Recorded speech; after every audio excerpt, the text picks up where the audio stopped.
कृषि अधिकारी तो एग्रीकल्चर डिपार्टमेंट का ही एक पेपर है। इस पेपर में राजस्थान इतिहास, क्लास संस्कृति और भूगोल से जुड़े कुल 50 प्रश्न पूछे गए हैं। तो आइए इन सभी प्रश्नों का एक विस्तार से विश्लेषणात्मक रूप से इनका डिस्कस करते हैं। और ये राजस्थान की अपकमिंग सभी कॉम्पिटिटिव एग्जाम के लिए बेहद ही महत्वपूर्ण है। और इस पेपर में जो भी प्रश्न पूछे गए हैं वो बहुत ही स्तरीय प्रश्न है। तो आप एक टेस्ट के रूप में भी इस वीडियो को अच्छी तरीके से देखिए कि आपके 50 में से कितने प्रश्न सही हो पाते हैं। और हम केवल प्रश्नों का आपको उत्तर ही नहीं बताएंगे, बल्कि प्रत्येक प्रश्न को विश्लेषणात्मक रूप से समझने का भी इस वीडियो में प्रयास करेंगे। तो चलिए स्टार्ट करते हैं इस सेशन को। जैसा कि मैंने आपको बताया, ये पेपर कृषि अधिकारी समीक्षा परीक्षा 2020 का है और ये एग्जाम हुआ था आपका 19 जनवरी 2021 को। तो चलिए इसमें राजस्थान जीके से जुड़े प्रश्नों का डिस्कस करते हैं। पहला प्रश्न है, मान सिंह को बिहार का सूबेदार किस वर्ष नियुक्त किया गया था? 1587, 1588, 1589, 1585। तो यहाँ पर मान सिंह को बिहार के सूबेदारी की बात करें तो मान सिंह को 1587 में बिहार का सूबेदार नियुक्त किया। वैसे बिहार का, बंगाल का और काबुल का, बिहार, बंगाल और काबुल, इन स्थानों का मान सिंह को सूबेदार के रूप में नियुक्त किया था अकबर ने। और अब पूछा है कि बिहार का सूबेदार नियुक्त कब किया, तो 1587 में बिहार का सूबेदार है वो नियुक्त किया था। और 1589, ये दो डेट है बहुत ही महत्वपूर्ण है, 1587 और 89।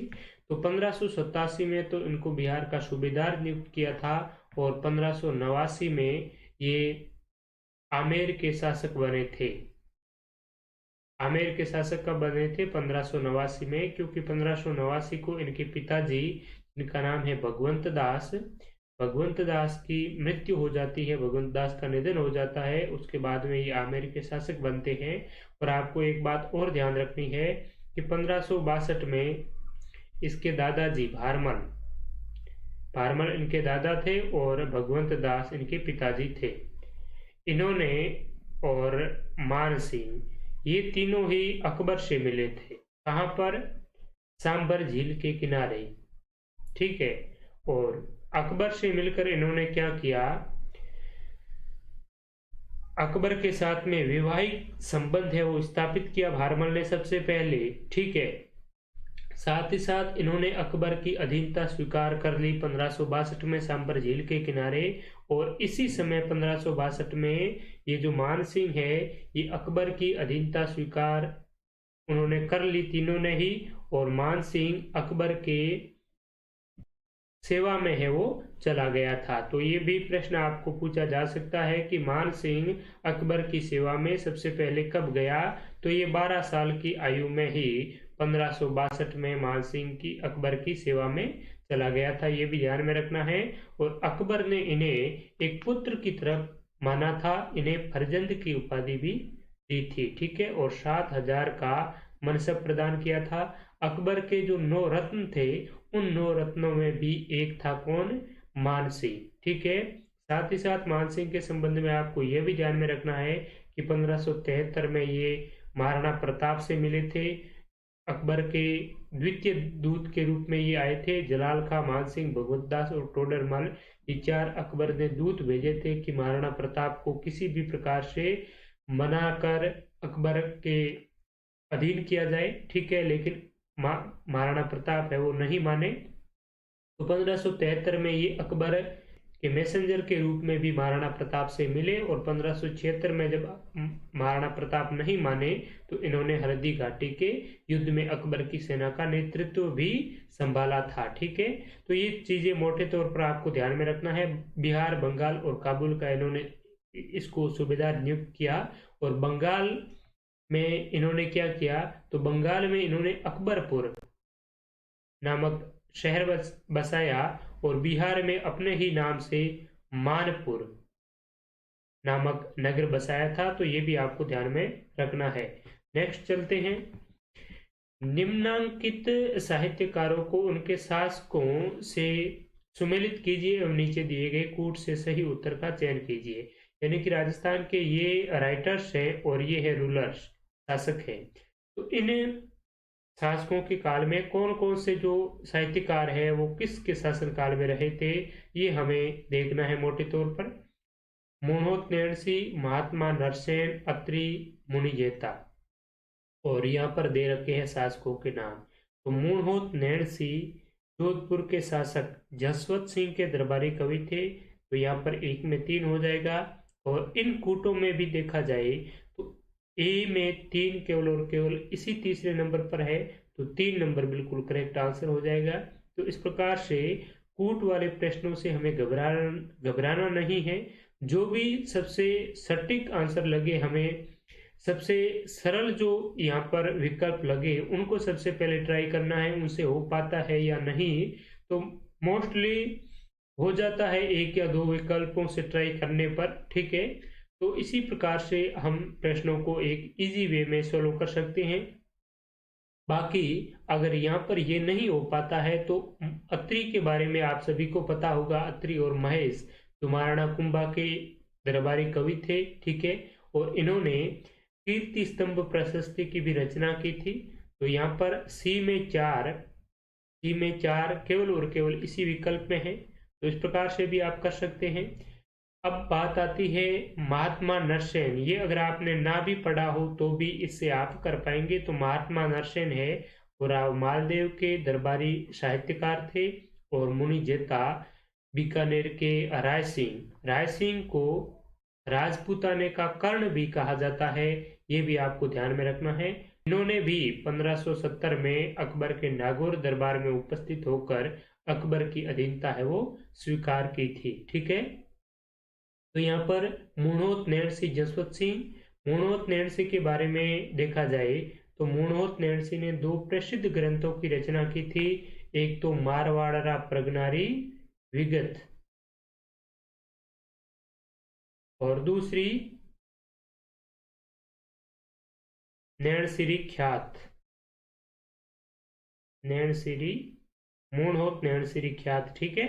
तो मारवाड़ा जो प्रगनारी विगत है, इसे राजस्थान का या राजपूताना का गजेटियर भी कहा जाता है, ठीक है। गजेटियर क्या होता है? एक बड़ा सा ग्रंथ है जिसमें शासकों की सारी उपलब्धियां भी मेंशन हो। इसके अलावा जो छोटे लेवल से लगाकर हाई लेवल तक, यानी कि जो छोटे मजदूर वर्ग हैं, कृषि यानी कि किसान वर्ग हैं, सारे के सारे जो जिसमें सेक्टर है उनको समाहित कर लिया जाता है। और उसके बाद में उसकी छोटी छोटी बातों को भी गजेटियर में लिखा जाता है, तो उसे गजेटियर कहा जाता है। और मारवाड़ा प्रगनारी विगत है, इसे राजपूताने का गजेटियर भी कहा जाता है, ठीक है। और मोहनोत नैणसिरी ख्यात मारवाड़ा प्रगनारी विगत, ये मोहनोत नैणसी के प्रसिद्ध रचनाएं हैं, प्रसिद्ध ग्रंथ हैं। और मोहनोत नैणसी जसवंत सिंह के दरबारी कवि थे। महात्मा नरसेन राव मालदेव के दरबारी कवि थे। और राव मालदेव ने जो खानवा का युद्ध लड़ा गया था सांगा और बाबर के मध्य, तो उस खानवा के युद्ध में भी राव मालदेव ने सांगा की ओर से भाग लिया था, ठीक है। और साथ ही साथ आपको ये भी ध्यान में रखना है कि रूठी रानी या उमा दे, ये किसकी रानी थी? ये इसी मालदेव की रानी थी। और मालदेव के काल में ही कौन सा युद्ध लड़ा गया था? तो गिरी सुमेल युद्ध, जिसमें जेता और कुंपा है वो मारे गए थे। एक मुट्ठी भर बाजरा के लिए मैं हिंदुस्तान की बादशाहत खो देता, इस प्रकार का जो स्टेटमेंट है वो इसी गिरी सुमेल युद्ध में दिया था। किसने? शेरशाह सूरी ने। अत्रि और महेश ये महाराणा कुंभा के प्रमुख दरबारी कवि थे। इन्होंने कीर्ति स्तंभ प्रशस्ति की रचना भी की थी, ठीक है। और मुनिजेता रायसिंह के दरबारी साहित्यकार थे। तो इस प्रकार से हमारा करेक्ट आंसर होगा ऑप्शन नंबर 3। आई होप आपको ये प्रश्न अच्छी तरीके से समझ में आ गया होगा। नेक्स्ट है वैदिक यंत्रालय। वैदिक यंत्रालय प्रिंटिंग प्रेस कहाँ स्थापित की गई? ऑप्शन है उदयपुर, अजमेर, बीकानेर और जयपुर। तो वैदिक यंत्रालय जो प्रिंटिंग प्रेस हैं ये हमारी अजमेर में स्थापित की गई थी। मोस्टली जो राजस्थान के आधुनिक राजस्थान को अगर देखा जाए तो उसमें जो क्रांतिकारी गतिविधियां थी उनका मूल केंद्र अजमेर ही था। अगर 1857 की क्रांति की बात करें तो उसकी शुरुआत भी अजमेर के नसीराबाद से ही हुई थी। इसके अलावा जो अलग अलग महत्वपूर्ण राजस्थान में आधुनिक राजस्थान की महत्वपूर्ण जो संस्थाएं थी वो भी यहीं से गठित हुई। समाचार पत्रों का भी प्रकाशन यहीं से होता था, क्योंकि ये एक चीफ कमिश्नर था, यानी कि अंग्रेजों के अधीन था, किसी स्थानीय शासक के अधीन अजमेर नहीं था। इसी वजह से ये एक, जिस प्रकार से हमारी भारत की वर्तमान में राजधानी दिल्ली है, तो इसी प्रकार से ठीक ये भी एक केंद्र शासित प्रदेश था, अजमेर मेरवाड़ा। तो यहाँ से वैदिक यंत्रालय प्रिंटिंग प्रेस भी स्थापित हुई। इसके अलावा अजमेर से और भी महत्वपूर्ण समाचार पत्र है वो प्रकाशित होते थे, जैसे कि राजपूताना गजट, ये भी अजमेर से ही प्रकाशित होने वाला समाचार पत्र था। मौलवी मुराद अली के नेतृत्व में इनका जो संपादन है वो स्टार्ट हुआ, लेकिन 1882 में अंग्रेजों ने इस पर बैन लगा दिया था और मौलवी मुराद अली को जेल भेज दिया था। इसके अलावा यहाँ पर एक समाचार पत्र जिसका नाम है देश हितैषी। देश हितैषी समाचार पत्र भी यहीं अजमेर से प्रकाशित होता था। स्वामी दयानंद सरस्वती जी के प्रयासों से इस समाचार पत्र का यहाँ से प्रकाशन शुरू हुआ।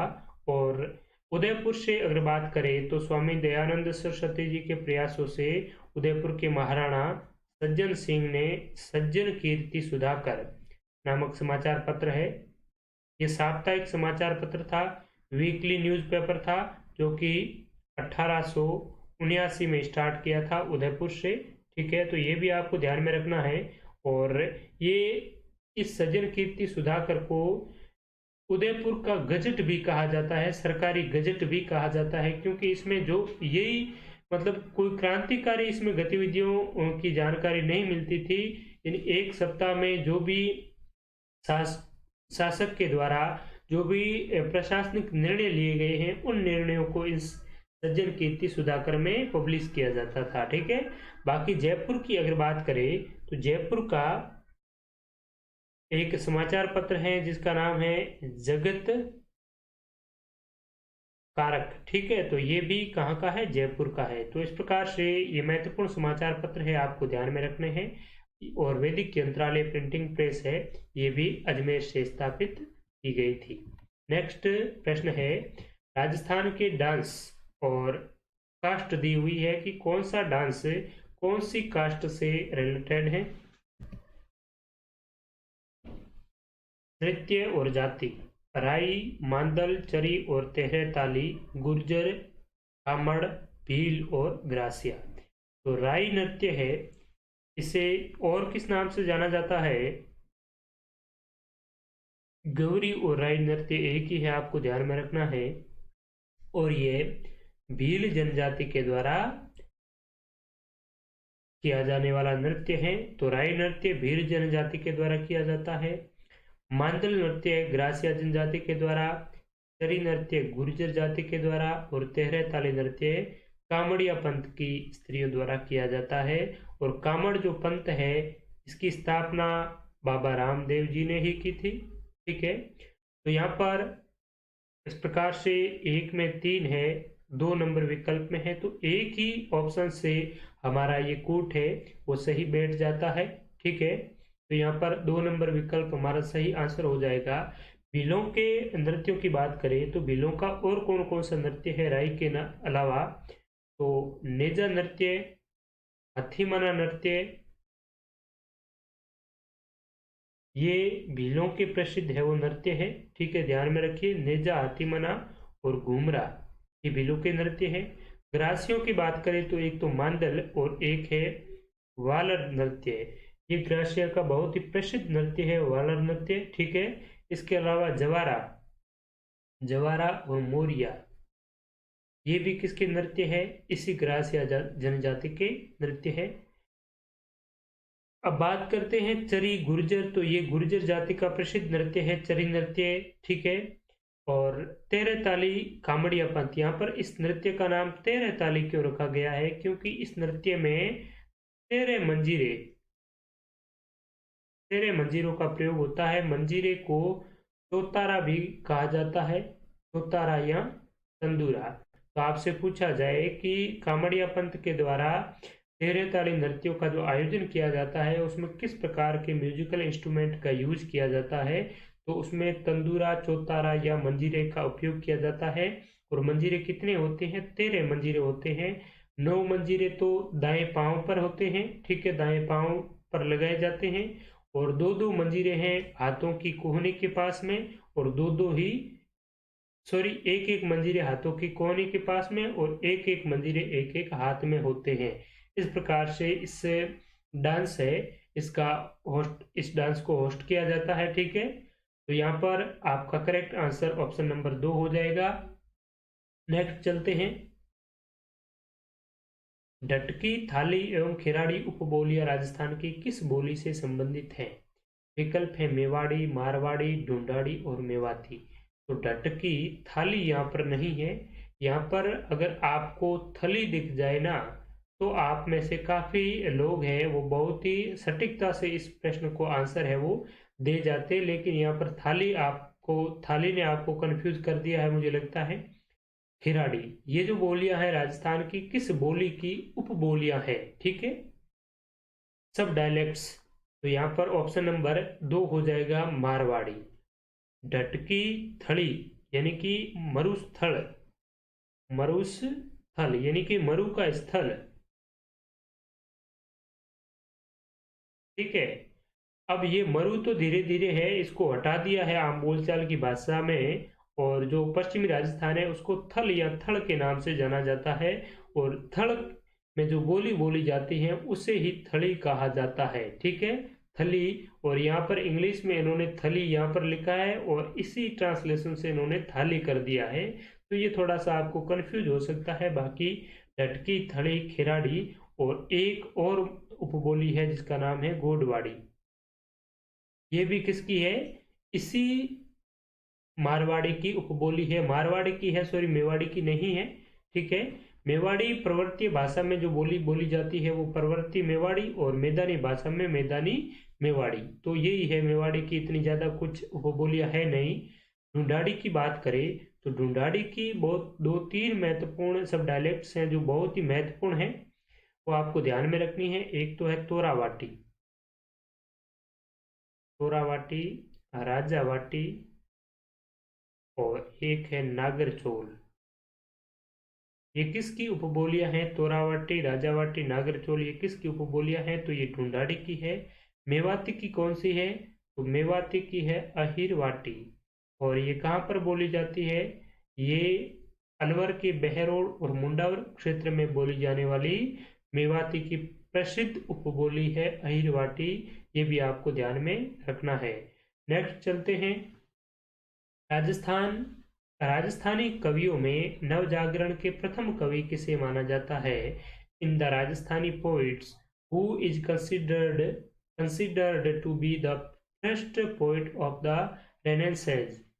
सूर्यमल मिश्रण, मेघराज मुकुल, मोहनोत नैणसी, पृथ्वीराज राठौड़। तो राजस्थानी कवियों में नवजागरण रेनेसां के जो प्रथम कवि है वो माने जाते हैं सूर्यमल मिश्रण, ठीक है। सूर्यमल मिश्रण बूंदी के राजकीय कवि थे। और मिश्रण की प्रसिद्ध जो रचना है उसमें वीर सतसई,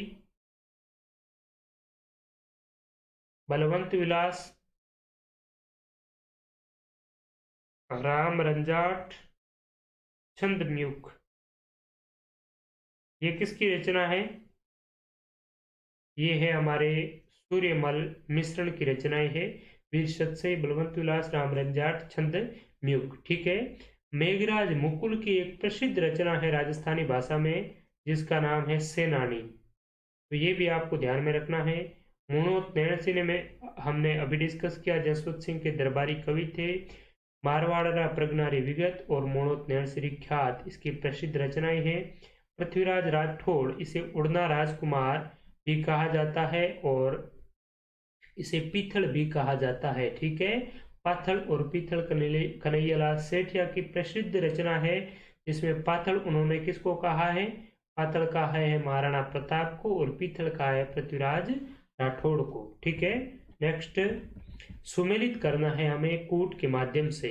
राजस्थान के प्रसिद्ध संगीतज्ञ यानी कि संगीत का विशेष ज्ञान रखने वाले संगीतज्ञ और उन संगीतज्ञों ने किस किस प्रकार की रचनाएं की है, कौन कौन सी उनकी जो कंपोजिशन है उनको यहाँ पर सही से सुमेलित करना है। तो यहाँ पर चांद खां, पुंडरीक विठल, देवर्षि बृजपाल भट्ट, द्वारिकानाथ भट्ट, ये है संगीतज्ञ म्यूजिशियन और ये है इनका कंपोजिशन। तो चांद खां ने लिखा था स्वर सागर, स्वर सागर और स्पष्ट सागर, ये दो रचनाएं हैं, आप ध्यान में रखिए। स्पष्ट सागर और स्वर सागर ये किसकी है, चांद खां की है। ये जयपुर के दरबारी कवि थे, ठीक है, संगीतज्ञ थे। पुंडरीक विठल, पुंडरीक विठल ने किसकी रचना की, तो पुंडरीक विठल ने रस मंजरी, पुंडरीक विठल ने रस मंजरी। यहाँ से अगर हम प्रश्न का हमारे आंसर है वो सही आ पाता है या नहीं वो देखते हैं। तो यहाँ पर देखिए चांद खां स्वर सागर, ऑप्शन नंबर 2 है हमारा करेक्ट आंसर। अब कोई दिक्कत नहीं है, किसी से मिलान करो सही हो जाएगा। पुंडरीक विठल है यहाँ पर 1 में, ठीक है। तो रस मंजरी किसकी है, पुंडरीक विठल की है। और पुंडरीक विठल किसके दरबारी थे, तो ये माधो सिंह के दरबारी थे, जयपुर के शासक माधो सिंह। पुंडरीक विठल, रस मंजरी के अलावा इन्होंने रागमाला नामक और ग्रंथ की रचना की है, रागमाला। और इसने क्या लिखा है, नृतन निर्णय। ये पूछा जा सकता है आप लोगों से, ध्यान में रखना कि पुंडरीक विठल किसके दरबारी थे, माधव सिंह के दरबारी संगीतज्ञ थे। इन्होंने रस मंजरी, रागमाला और नृतन निर्णय नामक संगीत ग्रंथों की है वो रचना की है। देवर्षि बृजपाल भट्ट ने क्या लिखा है, संगीत सार। इस संगीत सार का पूरा नाम क्या है, राधा गोविंद संगीत सार देवर्षि बृजपाल भट्ट का है। और देवर्षि बृजपाल भट्ट सवाई प्रताप सिंह के शासनकाल के प्रसिद्ध संगीतज्ञ थे और प्रताप सिंह ने 22 कवियों की एक गंधर्व बाईसी की स्थापना की थी। गुणीजन खाना के नाम से भी इसे जाना जाता है। और इसी गुणीजन खाना के हिस्सा, इसी का एक पार्ट देवर्षि बृजपाल भट्ट थे, जिन्होंने संगीत सार, राधा गोविंद संगीत सार की रचना की थी, देवर्षि बृजपाल भट्ट। और द्वारिकानाथ भट्ट ने राग चंद्रिका, राग चंद्रिका नामक प्रसिद्ध ग्रंथ की रचना किसने की थी, द्वारकानाथ भट्ट ने की थी। तो इस प्रकार से ऑप्शन नंबर 2 है हमारा सही उत्तर हो जाएगा। एक बार पुनः दोहरा लेते हैं, चांद खां, स्वर सागर, द्वारकानाथ पुंडरीक विठल, रसमंजरी, रागमाला, नृतन निर्णय, देवर्षि भट्ट संगीत सार, यानी पूरा पढ़े तो राधा गोविंद संगीत सार, और द्वारिकानाथ भट्ट ने राग चंद्रिका नामक संगीत ग्रंथ की रचना है वो की थी। तो ऑप्शन नंबर 2 है सही उत्तर। नेक्स्ट बढ़ते हैं, मोती बेगम किस समाचार पत्र से संबंधित थी, जग हितकारक, राजपूत गजट, राजस्थान समाचार, खिर ख्वाहे खलक। तो मोती बेगम ये राजपूत गजट इस समाचार पत्र से संबंधित थी। ऑप्शन नंबर 2 है करेक्ट आंसर। और मैंने आपको बताया कि एक समाचार पत्र है जिसका नाम है राजपूताना गजट, मौलवी मुराद अली इसके एडिटर थे। और 1882 में अंग्रेजों ने इस समाचार पत्र पर सेंसरशिप लगा दी, बैन लगा दिया, और इसी मौलवी मुराद अली को जेल की सजा है वो भी इसी समाचार पत्र के लिए काटनी पड़ी थी। तो राजपूताना गजट ये पब्लिश कहाँ से होता था, तो एक प्रमुख जो केंद्र है वो अजमेर ही था, अजमेर से भी प्रकाशित होता था। ठीक है।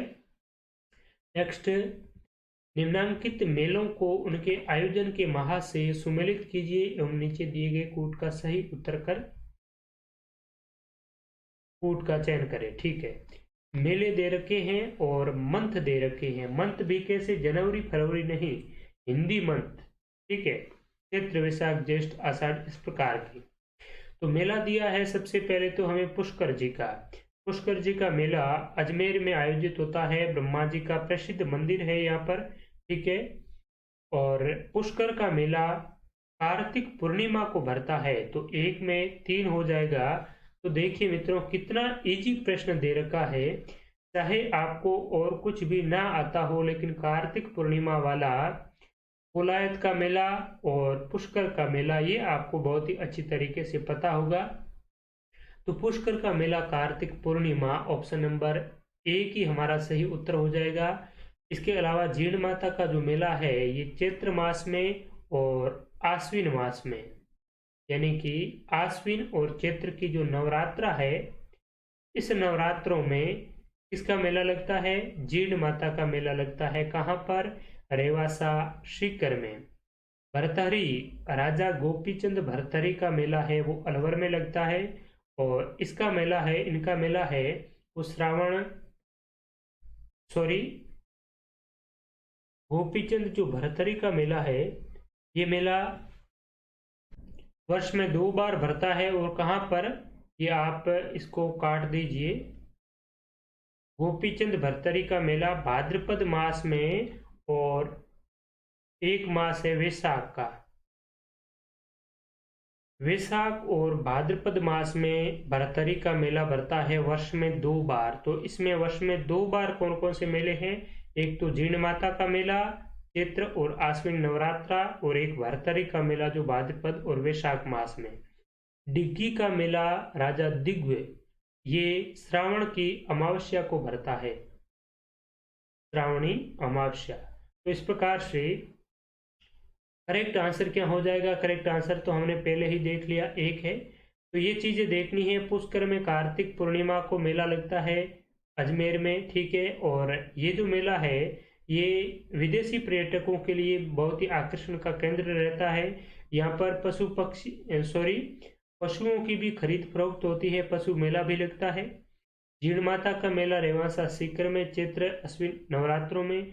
भरथरी का मेला भाद्रपद और वैशाख मास में भरता है, और डिग्गी का मेला श्रावण मास में भरता है। और डिग्गी यहाँ पर किसका शासन था, डिग्गी में राजा दिग्विजय का शासन था, दिग्विजय या दिग्विजय। और यही राजा दिग्विजय एक बार क्या होता है, कुष्ठ रोग से ग्रस्त हो जाते हैं, पीड़ित हो जाते हैं, और भगवान विष्णु की आराधना करते हैं। भगवान विष्णु साक्षात रूप से प्रकट होते हैं और उनके इस राजा के कुष्ठ रोग का निवारण करते हैं। इसीलिए इनका कल्याण किया इन्होंने, भगवान विष्णु ने दिग्विजय का कल्याण किया। इसीलिए यहाँ पर डिग्गी को कल्याण जी के नाम से भी जाना जाता है। डिग्गी कल्याण जी का मेला यहाँ पर लगता है, जो भगवान विष्णु की आराधना के लिए ये भगवान विष्णु को डेडिकेटेड है। और श्रावण अमावस्या को यहाँ पर मेला भरता है। तो ऑप्शन नंबर 1 यहाँ पर करेक्ट आंसर हो जाएगा हमारा। नेक्स्ट प्रश्न है, प्रतिक्रमण चूर्णी ग्रंथ किस चित्र शैली से संबंधित है, मेवाड़, मारवाड़, हाड़ौती, ढूंढाड़। तो यहाँ पर इसका पूरा नाम है श्रावक प्रतिक्रमण सूत्र चूर्णी, और ये मेवाड़ चित्र शैली का सबसे प्राचीनतम चित्रित ग्रंथ माना जाता है। तो अब आपके दिमाग में ख्याल आया होगा कि सबसे प्राचीनतम है तो उसकी डेट क्या है। तो ये डेट मिलती है 1260 में। 1260 में तेज सिंह, क्या नाम है, शासक थे तेज सिंह। इन्होंने इस ग्रंथ को, इस चित्र को है वो चित्रित करवाया था। और तेज सिंह के शासन काल में इसके पेंटर कौन थे, कमलचंद्र। यानी कि श्रावक प्रतिक्रमण सूत्र चूर्णी मेवाड़ चित्र शैली का सबसे प्राचीनतम चित्रित ग्रंथ है, जिसके पेंटर या चित्रकार कौन थे, तो कमलचंद्र थे। किसके शासनकाल में, तेज सिंह के। कब, 1260 में। और उसके बाद में एक प्रसिद्ध चित्र आया है सुपाह सनाचर्यम। तो सुपाह सनाचर्यम, इसमें भी ये माना जाता है कि इसमें जो भी पेंटिंग हुई है वो पेंटिंग मेवाड़ चित्रशैली के जो चित्रित ग्रंथ है प्रतिक्रमण सूत्र चूर्णी, इसी से बहुत ज्यादा ये मिलता जुलता है। ठीक है, और आपसे पूछा जा सकता है कि इसके चित्रकार कौन है, तो सुपासनाचर्यम के चित्रकार हीरानंद है। कौन सा नंद? हीरानंद। ठीक है, तो ये बात है इस मेवाड़ चित्रशैली की। और महाराणा जगत सिंह के शासनकाल को मेवाड़ चित्रशैली का गोल्डन एज माना जाता है। ठीक है, नेक्स्ट चलते हैं। और राजस्थान की जो चित्रशैलियां है, ठीक है, पेंटिंग स्टाइल ऑफ राजस्थान, तो इसमें क्या है कि सबसे जो मौलिक है, सबसे जो आधारभूत मूलभूत है, जिसमें राजस्थान की चित्रशैली की जो खास विशेषताएं झलकती है, वो हमारी मेवाड़ चित्रशैली ही है।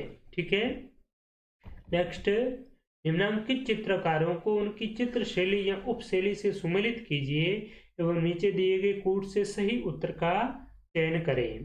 तो यहाँ पर चित्रकार यानी कि पेंटर, और उन पर्टिकुलर जो पेंटर है उन्होंने कौन सी स्टाइल में पेंटिंग है वो की है, तो ये चीजें हमें देखनी है। तो दूसरी बात, आपको अगर नहीं भी आती है तो यहां पर देखिए जयपुर चित्रशैली, मैंने आपको कई बार बताया कि साहिब दीन मेवाड़ चित्रशैली के चित्रकार है, लेकिन साहिब राम और मोहम्मद शाह ये जयपुर चित्रशैली के प्रसिद्ध पेंटर हैं। तो यहाँ पर जयपुर अगर 3 में 2 हम मिला देते हैं, फिर कूट की ओर आते हैं, तो यहाँ पर हमारा बिल्कुल करेक्ट आंसर निकल आता है। और वो करेक्ट आंसर क्या होगा?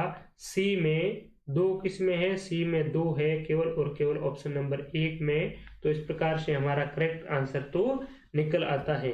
चलिए इस प्रश्न का थोड़ा सा पोस्टमार्टम कर देते हैं, किस प्रकार से आगामी एग्जाम्स में भी ये प्रश्न पूछे जा सकते हैं। तो सबसे पहले तो हमें राजस्थान की जितनी भी चित्रशैलियां हैं, पेंटिंग स्टाइल्स हैं, उनके जो पेंटर्स हैं, बहुत ही प्रसिद्ध चित्रकार, उन चित्रकारों को हमें ध्यान में रखना है। उसके अलावा राजस्थान की कौन कौन सी चित्रशैली की क्या महत्वपूर्ण जो फीचर्स हैं, क्या विशेषता है, वो भी देखना है। तीसरी बात, राजस्थान की चित्रशैली किसके शासनकाल में कौन सी चित्रशैली का गोल्डन एज माना जाता है, वो भी हमें देखना है। तो देखिए आप इस प्रकार से इस ऑप्शन से अगर देखा जाए तो ये यहाँ पर ये क्या मानते हैं कि जो तिजारा है, तिजारा भी अलवर का ही है, अलवर शैली का ही एक सब स्टाइल है। और तिजारा के प्रसिद्ध चित्रकार कौन है? तो तिजारा के प्रसिद्ध चित्रकार है नंदराम और जमुनादास। नंदराम, जमुनादास, बक्साराम, ये जो चित्रकार है ये अलवर शैली और ये इस तिजारा शैली के ही चित्रकार हैं। इसके अलावा जो बलदेव और गुलाम अली है, ये अलवर चित्रशैली के प्रसिद्ध चित्रकार माने जाते हैं। और अलवर चित्रशैली का अगर आपको गोल्डन एज पूछा जाए तो आप क्या बताएंगे? विनय सिंह। ऐसा माना जाता है कि जिस प्रकार से मुगल काल में अकबर के काल में चित्रशैली का जिस प्रकार से विकास हुआ था, ठीक उसी प्रकार से अलवर में विनय सिंह के काल में चित्रशैली का प्रादुर्भाव है वो देखा जाता है। और बलदेव और गुलाम अली, इन्होंने विनय सिंह से क्या करवाया? विनय सिंह ने क्या करवाया? इन्होंने शेख सादी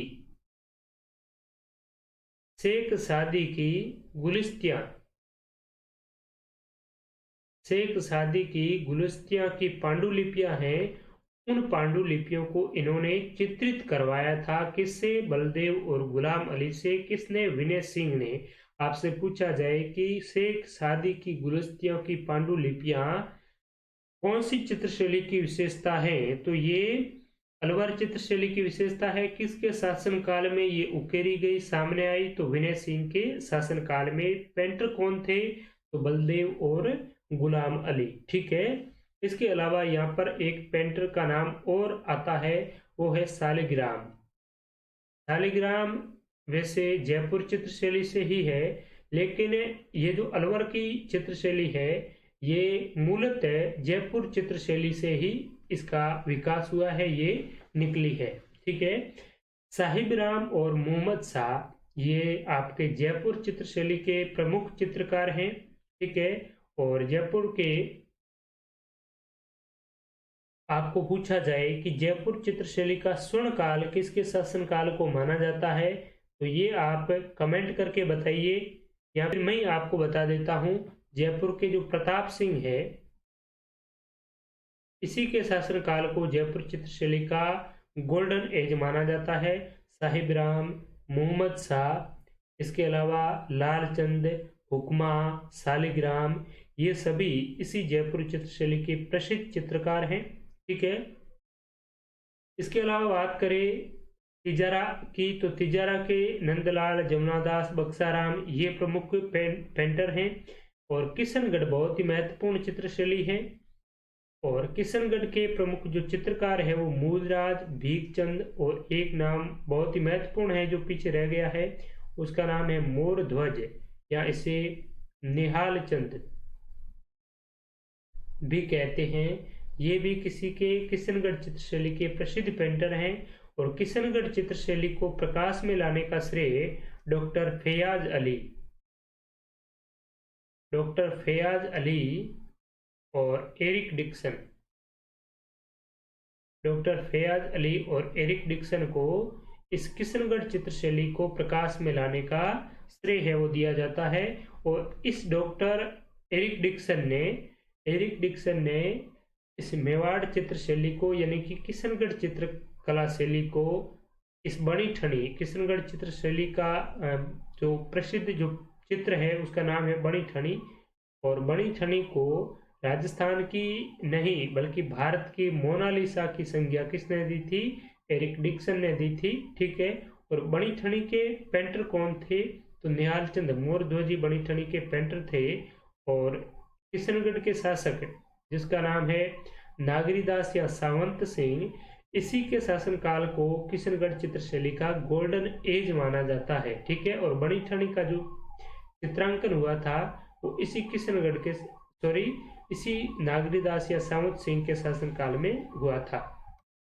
नेक्स्ट है मेवाड़ प्रजामंडल का अस्थायी कार्यालय कहाँ स्थापित किया गया? चित्तौड़, उदयपुर, अजमेर, भीलवाड़ा।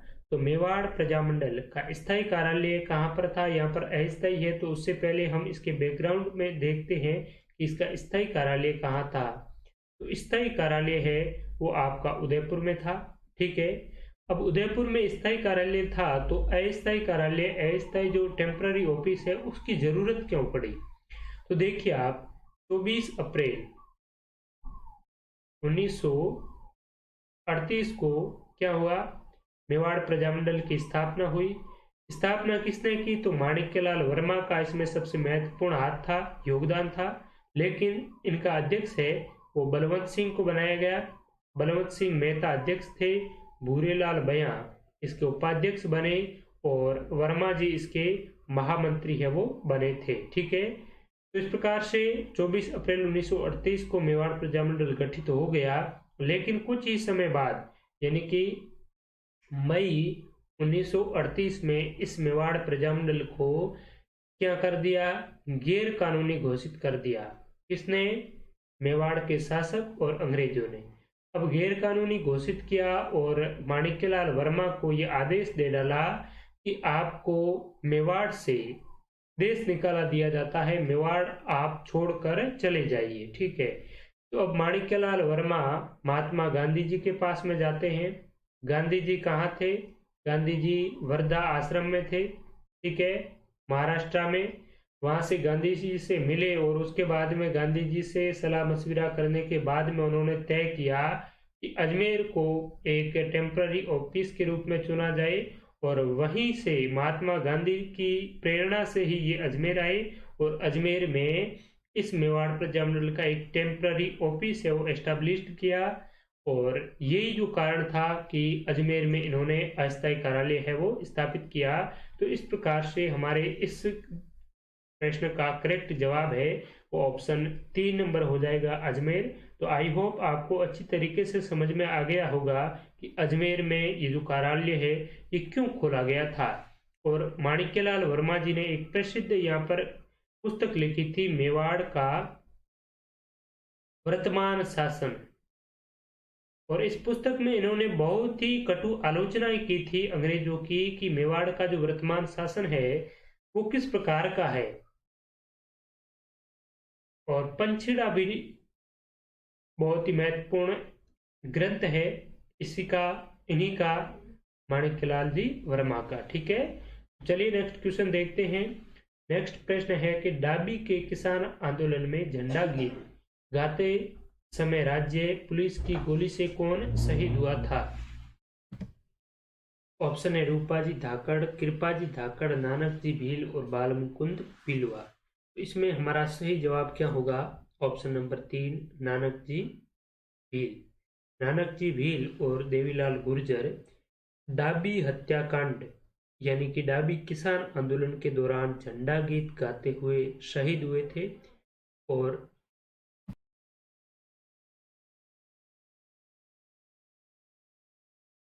इकराम हुसैन अंग्रेज एजेंट ने गोली मार दी थी और गोली की वजह से नानक जी भील और देवीलाल गुर्जर की मौके पर ही मौत हो गई झंडा गीत गाते समय। ठीक है, तो यहाँ पर 3 नंबर करेक्ट आंसर हो जाएगा। और डाबी हत्याकांड कब हुआ ये आपको डेट भी ध्यान होनी चाहिए क्योंकि काफी बार पूछ ली जाती है।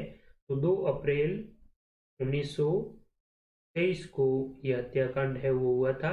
ऑप्शन भी 2 बहुत ही महत्वपूर्ण दे रखे हैं, रूपाजी धाकड़ और कृपाजी धाकड़। तो ये रूपाजी और कृपाजी किस किसान आंदोलन में ये भी शहीद हुए थे? तो ये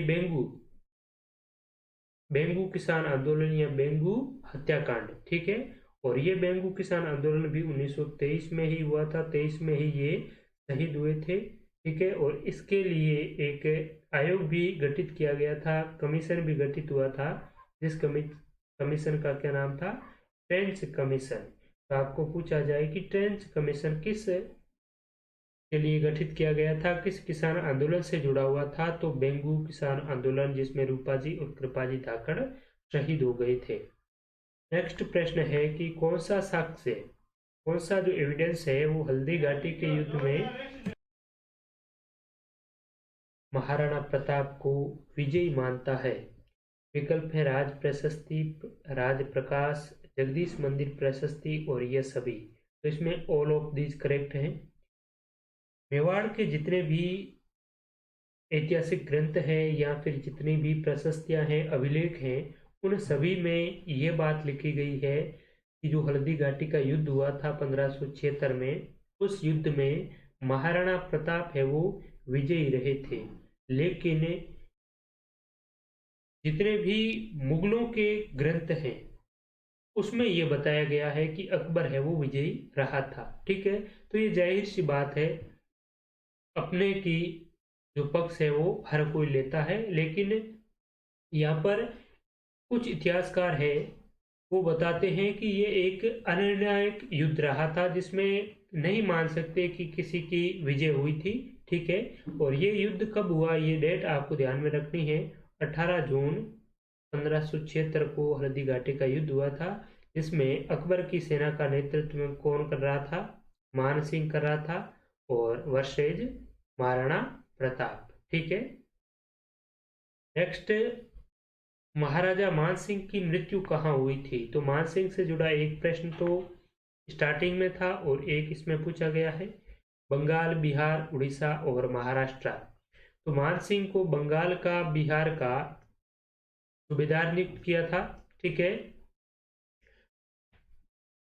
और उड़ीसा को इन्होंने क्या किया था? विजित किया था, जीतकर अकबर को प्रदान किया था उड़ीसा को। ठीक है, और महाराष्ट्र में, महाराष्ट्र का एक स्थान है जिसका नाम है एलिचपुर। एलिचपुर महाराष्ट्र में इस मान सिंह की है वो मृत्यु हुई थी। कब हुई थी? तो 1614 में। ठीक है, कुछ किताबों में आपको बंगाल भी मिलेगा कि बंगाल अभियान के दौरान वापस आते समय इसकी मृत्यु हो गई थी, लेकिन जो सबसे सटीक आंसर माना जाता है वो महाराष्ट्र एलिचपुर है। बाकी बोर्ड क्या मानता है क्या नहीं मानता है, फाइनल आंसर की पर पता चल जाएगा, लेकिन एलिचपुर है वो सबसे सटीक आंसर है। नेक्स्ट है, प्रेम विनोद नामक ग्रंथ किसकी रचना है? अजब दे पंवार, हंसाबाई, छत्र कुंवरी या किरण देवी। तो प्रेम विनोद नामक ग्रंथ है, ये छत्र कुंवरी की रचना है। ऑप्शन नंबर 3 है करेक्ट आंसर। बाकी जो अजबदे पंवार है ये कौन थी, तो महाराणा प्रताप की पत्नी का नाम है अजबदे पंवार, और हंसाबाई राणा लाखा की धर्मपत्नी का नाम है। वैसे आपने इतिहास में पढ़ा ही होगा कि राव चुंडा से रड़मल की जो बहन है हंसाबाई, तो ये रिश्ता तो राव चुंडा के लिए आया था, लेकिन राव राणा लाखा ने है वो स्वीकार कर लिया था। फिर लाखा के साथ में ये शादी है वो तय हुई, और जो चूड़ा है, चूड़ा ने आजीवन अविवाहिता रहने की भीष्म प्रतिज्ञा है वो ले ली थी। ठीक है, तो यहाँ पर 3 नंबर हमारा सही उत्तर है। नेक्स्ट प्रश्न है, 1818 की संधि के पश्चात ब्रिटिश विरोधी भावना रखते हुए जोधपुर के किस महाराजा ने अंततः संन्यास ले लिया था? महाराजा छत्र सिंह, महाराजा तख्त सिंह, महाराजा सूरत सिंह और महाराजा मान सिंह। तो 1817-18 की जो संध्या हुई थी उसमें अंग्रेज अधिकारी चार्ल्स मेडकॉफ ने महत्वपूर्ण भूमिका निभाई थी। संधियों में जो भी बातचीत है वो चार्ल्स मेडकॉफ ने की, और जोधपुर का शासक मान सिंह था जिन्होंने अलाइनमेंट में हिस्सा लिया।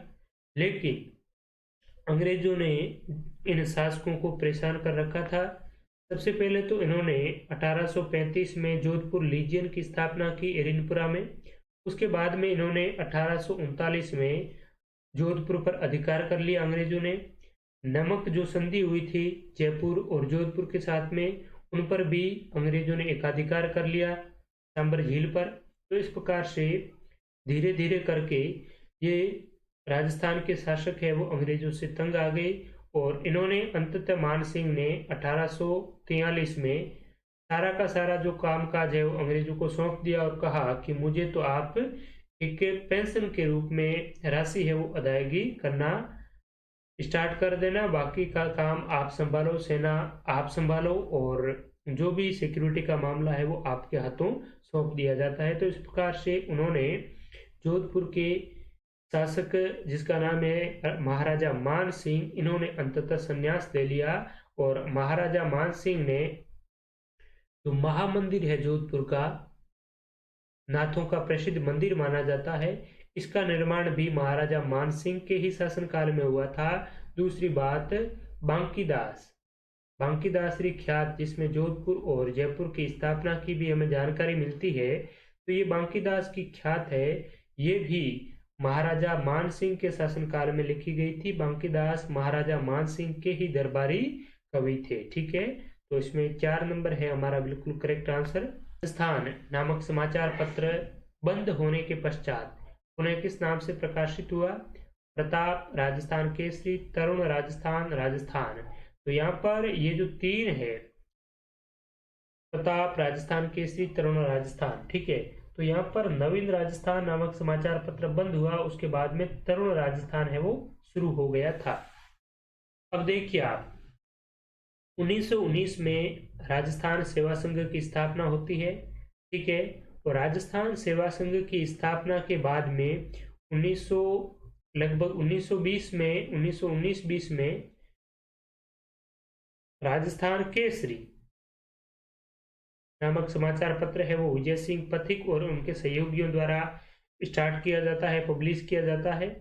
इसके बाद में 1922 में नवीन राजस्थान समाचार पत्र है वो राजस्थान सेवा संघ के द्वारा स्टार्ट किया जाता है। जब नवीन राजस्थान समाचार पत्र में अंग्रेज विरोधी जो गतिविधियां होती है, अंग्रेज विरोधी जो भी कार्यक्रम होते हैं, उनका प्रकाशन किया जाता है, जनता को जागरूक किया जाता है, तब क्या होता है कि अंग्रेज इस पर सेंसरशिप लगा देते हैं, बैन कर देते हैं नवीन राजस्थान को। तो नवीन राजस्थान को जैसे ही बैन किया जाता है, राजस्थान सेवा संघ के द्वारा 1 वर्ष बाद में 1923 में तरुण राजस्थान नामक समाचार पत्र है वो पुनः प्रकाशित कर दिया जाता है एक नए नाम के साथ में। ठीक है, तो यहाँ पर नवीन राजस्थान के बाद में पुनः तरुण राजस्थान, शुरुआती राजस्थान केसरी, उसके बाद में नवीन, उसके बाद में तरुण। और जो प्रताप समाचार पत्र था, तो बिजोलिया किसान आंदोलन के बारे में हमने चर्चा की। तो बिजोलिया किसान आंदोलन केवल बिजोलिया ठिकाने तक ही सीमित था, लेकिन ये पूरे भारत में इसी प्रताप समाचार पत्र के माध्यम से ही चर्चा का विषय बना।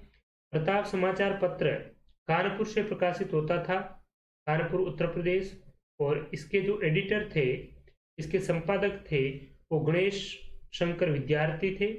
गणेश शंकर विद्यार्थी ने प्रताप समाचार पत्र के माध्यम से बिजोलिया किसान आंदोलन को भारत भर में चर्चित बनाने का कार्य है वो किया था। ठीक है, तो ये भी बहुत महत्वपूर्ण है, आपको अच्छी तरीके से ध्यान में रखना है। नेक्स्ट है, राजस्थान की रियासतों के एकीकरण का आरोही क्रम है, यानी कि राजस्थान की जो रियासतें हैं उनका जो इंटीग्रेशन हुआ था उनका आरोही क्रम आपको देखना है कि सबसे पहले कौन सी रियासत आई थी, उसके बाद में कौन सी आई, इस प्रकार से।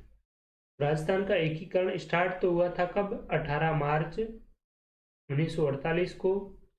एंड कब हुआ, 1 नवंबर 1956 को। ठीक है, अब इस अवधि के दौरान कुल 7 स्टेप हुए। पहला जो चरण है उसका नाम था मत्स्य संघ, दूसरा चरण राजस्थान संघ, राजस्थान यूनियन भी कहते हैं, तीसरा चरण है संयुक्त राज्य राजस्थान, यूनाइटेड स्टेट राजस्थान, चौथा चरण है वृहद राजस्थान, पांचवा चरण है संयुक्त वृहद राजस्थान। ठीक है, और इस प्रकार से लगभग 7 चरण है, लगभग क्या निश्चित तौर पर 7 चरणों में राजस्थान का एकीकरण है वो संपन्न हुआ। अब यहाँ पर देखिए, प्रथम चरण में कौन थे, अलवर भरतपुर, धौलपुर, करौली और नीमराणा एक ठिकाना था, वो प्रथम चरण में था। तो इसमें से तो कोई भी किसी विकल्प में है नहीं। तो दूसरे चरण पे आते हैं। दूसरा चरण था राजस्थान संघ, राजस्थान यूनियन। राजस्थान यूनियन में अलवर, भरतपुर, धौलपुर, करौली और नीमराणा ये तो किसमें थे, मत्स्य संघ में थे। दूसरे में है बांसवाड़ा, बूंदी, किशनगढ़, कोटा, प्रतापगढ़, शाहपुरा, टोंक, इस प्रकार की जो झालावाड़, ये जो रियासतें हैं ये किस किसान आंदोलन में थी, सॉरी, ये जो रियासतें हैं ये आपकी राजस्थान संघ, राजस्थान यूनियन में थी, यानी कि दूसरे चरण में। तो यहाँ पर कौन आती है, टोंक आती है। ठीक है, तो टोंक दूसरे चरण में थी। अब दूसरे चरण के साथ में जब उदयपुर को शामिल किया जाता है तो तीसरे चरण का गठन होता है, और तीसरे चरण में उदयपुर शामिल किया गया था, तो ये तीसरे चरण में आ जाएगा संयुक्त राज्य राजस्थान। और चौथा चरण जो वृहद राजस्थान है 30 मार्च 1949 को अस्तित्व में आया, और उसमें राजस्थान की जितनी भी बड़ी रियासतें थी, जैसे जैसलमेर हो गई, बीकानेर, जयपुर, जोधपुर, ये जो रियासतें हैं वो चतुर्थ चरण में अस्तित्व में आई वृहद राजस्थान में। ठीक है, तो इस वृहद राजस्थान में जैसलमेर शामिल थी, तो ये 4 नंबर हो जाएगा। और अजमेर मेरवाड़ा जो कि सी कैटेगरी का प्रिंसिपली स्टेट था। ठीक है, और ये जो राज्य है ये चीफ कमिश्नर श्रेणी का था, अजमेर मेरवाड़ा, और ये 7वें चरण में अस्तित्व में आया। तो इस प्रकार से ये जो अरेंज किया हुआ है ये बिल्कुल सही है, 1 2 3 4 है, इसमें करेक्ट आंसर हो जाएगा। नेक्स्ट, राजस्थान की पर्वत चोटियों के समूह को उनकी ऊंचाई के अनुसार अवरोही क्रम में चयनित कीजिए। असेंडिंग डिसेंडिंग ऑर्डर, अवरोही क्रम यानी बड़ी से छोटी की ओर हमें देखना है। तो सायरा, डोरा पर्वत, नाग पहाड़ और बिलाली, यही है डिसेंडिंग ऑर्डर इसका। सायरा जो कि उदयपुर में है, इसकी ऊंचाई है 900 मीटर। डोरा पर्वत जालौर में है, 869 मीटर इसकी ऊंचाई है। नाग पहाड़ अजमेर में है, 795 मीटर ऊंचा है। और बिलाली कहाँ है, बिलाली रोजा भाकर, ये आपका अलवर में है। और ऊंचाई की बात करें तो इसकी 775 मीटर इसकी ऊंचाई है। तो ये है अरावली पर्वतमाला की चोटियों का डिसेंडिंग ऑर्डर। अरावली पर्वतमाला से जुड़े बहुत बार प्रश्न पूछे जाते हैं, और मैंने आपको पहले भी ऑलरेडी कई बार बता दिया है कि अरावली की जितनी भी चोटियां हैं, पर्वत चोटियां, उनके जितने भी दर्रे हैं, उनकी मेन क्या क्या विशेषता है, इनके फीचर है, वो आपको बहुत ही अच्छी तरीके से देखना है। मैं आपको एक बार पुनः बता देता हूँ कि जो अरावली है ये राजस्थान के और भारत के दक्षिण पश्चिम से उत्तर पूर्व की ओर फैली हुई है। गुजरात के पालनपुर से लगाकर दिल्ली की रायसीना की जो पहाड़ियां हैं उनके मध्य राष्ट्रपति भवन तक 692 किलोमीटर लंबाई में ये फैली हुई है। और राजस्थान की बात करें तो राजस्थान के दक्षिण जो पश्चिम भाग है ये सिरोही से लगाकर सीकर झुंझुनू तक ये 550 किलोमीटर ये राजस्थान में फैली हुई है। इस प्रकार से अगर देखा जाए तो अरावली का जो 80% हिस्सा है वो केवल और केवल राजस्थान में है। ठीक है। और अरावली विश्व की प्राचीनतम ओल्डेस्ट फोल्डेड यानी कि वलित, अरावली राजस्थान की नहीं बल्कि विश्व की प्राचीनतम वलित पर्वतमाला है। और वर्तमान में ये किस प्रकार में अवस्थित है? ये अवशिष्ट रूप में यानी कि बची कुची है, ये अवशिष्ट रूप में वर्तमान में विद्यमान है। ये चीजें भी आपको अच्छी तरीके से देखना है। और राजस्थान के दक्षिण यानी कि राजस्थान को इस प्रकार से अगर राजस्थान को देखा जाए तो राजस्थान को ये बराबर 2 भागों में विभक्त करती है। ठीक है। और 50 सेंटीमीटर जो समवर्षा रेखा है ये अरावली के समानांतर ही गुजरती है। नेक्स्ट, कौन सा सुमेलित नहीं है? Which is not correct match? Rajasthan की रिवर और इसकी जो ट्रिब्यूटरी है वो दे रखी है। बनास की कोठारी, लूनी की सागी, काली सिंध की आहू और माही की Wakal. D option correct answer है हमारा। माही की वाकल सहायक नदी नहीं है। ठीक है। तो वाकल किसकी सहायक नदी है? हमने कई बार पहले भी ज्योग्राफी के मैराथन वीडियो में भी आपको बताया कि वाकल, वत्रक, मेश्वा, हथमती, माजम ये सभी किसकी सहायक नदियां हैं? साबरमती। साबरमती राजस्थान से ही इसका उद्गम होता है और गुजरात में ये जाती है। ठीक है। तो साबरमती की सहायक नदियां हैं वाकल, वत्रक, मेस्वा, हथमती, माजम। ठीक है। लेकिन माही की नहीं है। माही की जो ट्रिब्यूटरी की बात करें तो माही की सहायक नदियां कौन कौन सी है? चाप, एराव,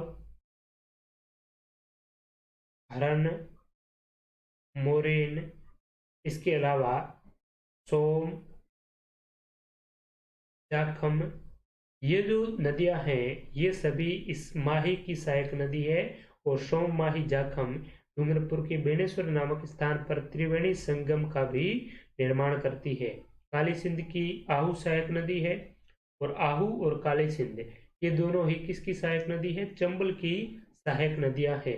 ठीक है। और आहू और काली सिंध इन नदियों के संगम पर आपके झालावाड़ में एक दुर्ग भी बना हुआ है जिसका नाम है गागरोण दुर्ग, जो राजस्थान का एक प्रसिद्ध जल दुर्ग की कैटेगरी का बहुत ही महत्वपूर्ण और प्रसिद्ध किला है। लूनी नदी की बात करें तो सागी इसकी सहायक नदी है। और सागी वैसे लूनी की अंतिम रूप से बाईं ओर मिलने वाली सहायक नदी में शामिल है।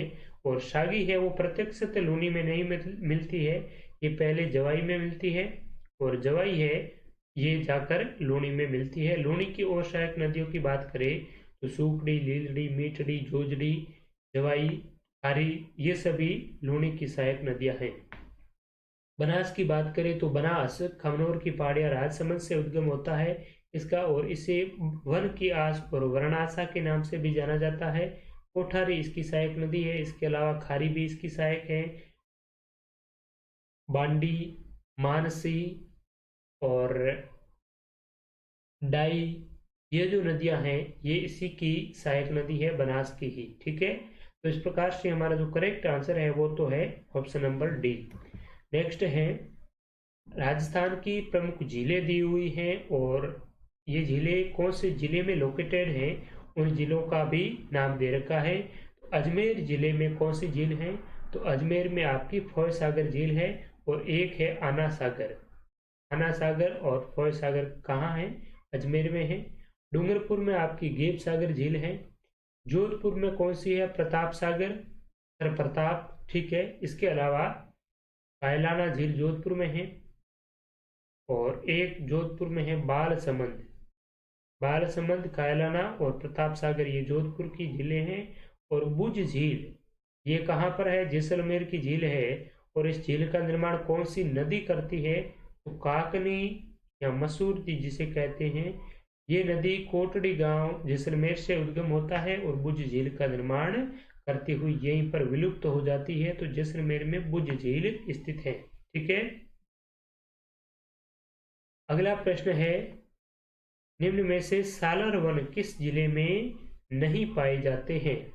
अलवर, सिरोही, कोटा, भरतपुर। तो सालर के वन राजस्थान के अलवर जिले में, सिरोही में, उदयपुर में, पाली में और इसके अलावा अजमेर जिले में भी सालर के वन वृक्ष पाए जाते हैं, लेकिन कोटा जिले में नहीं पाए जाते हैं। सालर के वृक्ष 450 मीटर की ऊंचाई पर राजस्थान में मुख्यतः देखे जाते हैं। और ये किसके सबसे अच्छे स्रोत माने जाते हैं? तो RSMSSB ने भी कई बार प्रश्न पूछ लिया है कि गोंद के अच्छे स्रोत है वो सालर के वृक्ष माने जाते हैं।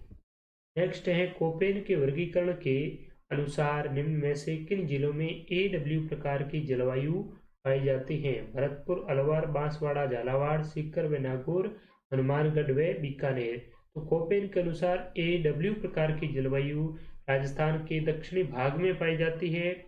और दक्षिणी भाग में कौन से जिले हैं? बांसवाड़ा, डूंगरपुर और झालावाड़। यहीं पर AW प्रकार की जलवायु पाई जाती है अकॉर्डिंग टू कोपेन।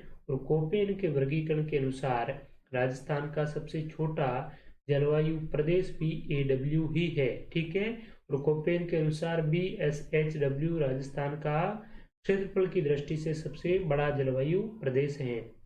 बात करते हैं और विकल्पों की, तो हनुमानगढ़ और बीकानेर किस में आते हैं? तो ये आएंगे आपके BWHW जलवायु खंड में।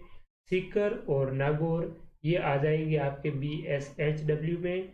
भरतपुर और अलवर आ जाएंगे CWG जलवायु प्रदेश में। कोपेन ने मोस्टली राजस्थान को 4 जलवायु प्रदेशों में विभक्त किया है, जिसमें BWHW ये वेस्टर्न राजस्थान, BSHW यानी कि ये अर्ध शुष्क राजस्थान, CWG उत्तर पूर्वी मैदानी प्रदेश, AW राजस्थान का दक्षिणी आर्द्र मैदानी प्रदेश है वो AW में आता है। ठीक है। नेक्स्ट है, मुकुंदरा की पहाड़ियां भाग हैं। तो Mukundra hills are the part of, किसका पार्ट है? मध्य अरावली का, पूर्वी अरावली का, हाड़ौती का पठार या फिर लूनी बेसिन। तो मुकुंदरा की पहाड़ियां मुख्यतः कोटा जिले में फैली हुई हैं। और कोटा किसका भाग है? हाड़ौती का। कोटा, बूंदी, बारा और झालावाड़ ये हाड़ौती के ही पार्ट हैं। तो ये हाड़ौती पठार का ही भाग है कौन सी? मुकुंदरा की पहाड़ियां। ठीक है। नेक्स्ट है, कौन सा सुमेलित नहीं है? नदियों का उद्गम स्थान दे रखा है। बेड़च नदी गोगुंदा की पहाड़ियां, गंभीरी नदी जावर पहाड़ियां, बाणगंगा नदी बेराट की पहाड़ियां और माही नदी खमनौर की पहाड़ियां। तो यहाँ पर डी नंबर यानी कि ऑप्शन नंबर 4 सुमेलित नहीं है, क्योंकि माही नदी का उद्गम मध्य प्रदेश की जानापाव पहाड़ी की मेहद झील से होता है। मेहद झील कहाँ से? मध्य प्रदेश से। खमनौर की पहाड़ी राजसमंद से किस नदी का उद्गम होता है? बनास नदी का उद्गम होता है खमनौर की पहाड़ियां राजसमंद से। तो यहाँ पर डी है, ये करेक्टली मैच नहीं है। 2011 की जनगणना के अनुसार राजस्थान के किस जिले का ग्रामीण लिंगानुपात, रूरल सेक्स रेशियो 1000 से अधिक है? पाली, राजसमंद, डूंगरपुर और जालोर। तो देखिए 2011 की जो सेंसस है इसके अकॉर्डिंग पाली का जो सेक्स रेशियो है वो 1000 से अधिक है। पाली का कौन सा? शहरी नहीं, ग्रामीण लिंगानुपात, गांव का लिंगानुपात। और ये राजस्थान का एकमात्र ऐसा जिला है जिसका ग्रामीण लिंगानुपात 1000 से अधिक है। ठीक है। कितना है? 1003 पुरुष हैं किस पर? प्रति 1000 स्त्रियों की संख्या पर ग्रामीण लिंगानुपात कितना है? 1003, यानी कि 1000 पुरुषों पर 3 लड़कियां हैं वो ज्यादा है। कौन से जिले में? पाली जिले में। और ये कौन सा ग्रामीण लिंगानुपात है, शहरी नहीं है। ठीक है, तो ये बात आपको ध्यान में रखनी है, बहुत ही महत्वपूर्ण है। ये प्रश्न हम कई बार पहले भी डिस्कस कर चुके हैं आरपीएससी के पेपर्स में। ठीक है, और भी आरएसएमएसएसबी के पेपर में भी अगर आपको जनसंख्या से जुड़े प्रश्न पूछे जाते हैं तो उनमें भी ये प्रश्न देखने को हमें मिल जाएगा। अब अगर ऑल ओवर लिंगानुपात सेक्स रेशियो की बात करें राजस्थान के विशेष संदर्भ में, तो सबसे ज्यादा राजस्थान में जो लिंगानुपात है वो कौन से जिले का है, तो सबसे ज्यादा है डूंगरपुर का। कितना है, 994, यानी कि 1000 स्त्रियों पर पुरुषों की संख्या कितनी है, 994। डूंगरपुर में सबसे ज्यादा है। उसके बाद में राजसमंद की बात आती है तो राजसमंद में 990 है, और तीसरा नंबर लगता है पाली जिले का 987। ये तो ऑल ओवर सेक्स रेशियो की बात हो गई। पहले नंबर पर कौन है, डूंगरपुर, दूसरे नंबर पर राजसमंद, तीसरे नंबर पर पाली। ठीक है, लेकिन आपको पूछा जाए कि ग्रामीण लिंगानुपात सबसे अधिक किसका है, तो वो है पाली का 1003। नेक्स्ट प्रश्न है 2001 से 11 के मध्य राजस्थान के किस जिले में अनुसूचित जनजाति की जनसंख्या में सर्वाधिक दशकीय परिवर्तन अंकित किया गया है।